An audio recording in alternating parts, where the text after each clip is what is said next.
Sống chôn rướng, đàm chế chê ròm.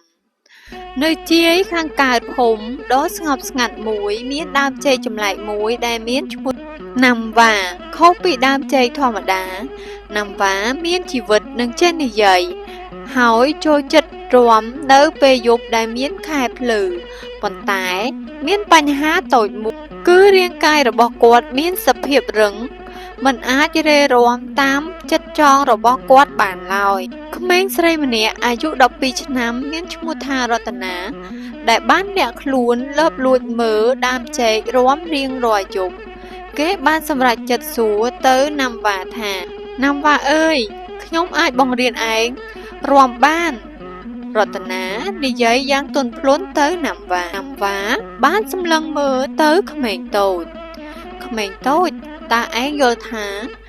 ខ្ញុំជាដើមឈើដែលអាចរាំបានឬរតនាមិនអស់សង្ឃឹមហើយនាងបានចាប់ផ្ដើមរាំនិងបង្ហាញពីចង្វាក់ក្បាច់ថ្មីឲ្យណាំវ៉ាបានមើលបានរាំយូរទៅនាងបានយល់ថាការរាំមិនមែនបានតែត្រឹមតែជារូបរាងទេគឺត្រូវមានចិត្តស្ថិតនៅក្នុងការរាំនោះដែរណាំវ៉ាក៏ស្ដាប់តាមក្មេងតូចនិងព្យាយាមរាំតាមដំបូង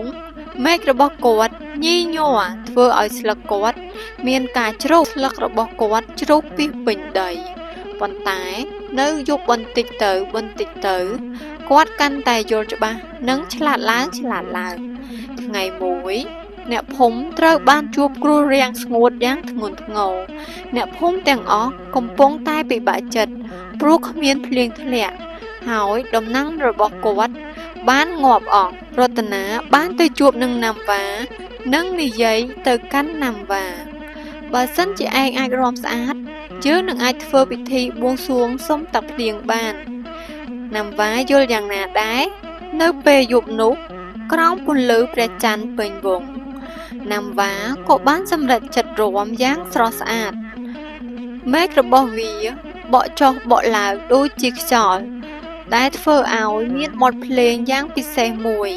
និងមានជីវិតរស់រានសារជាថ្មីចាប់ពីពេលនោះមកណាំវ៉ាបានយល់ច្បាស់ថាការរាំមិនមែនគ្រាន់តែជាការកម្សាន្តនោះទេប៉ុន្តែវាអាចបង្កើតបាននូវភាពអស្ចារ្យនិងនាំមកនូវក្តីសង្ឃឹមបានហើយរតនាក៏បានរៀនអំពីវាដែរដោយដឹងថាគ្រប់អ្វីទាំងអស់នៅក្នុងលោកសុទ្ធតែមានជីវិតនិងមានភាពអស្ចារ្យរៀងខ្លួនហើយបើសិនជាយើងចេះស្ដាប់និងមើលឃើញដោយចិត្ត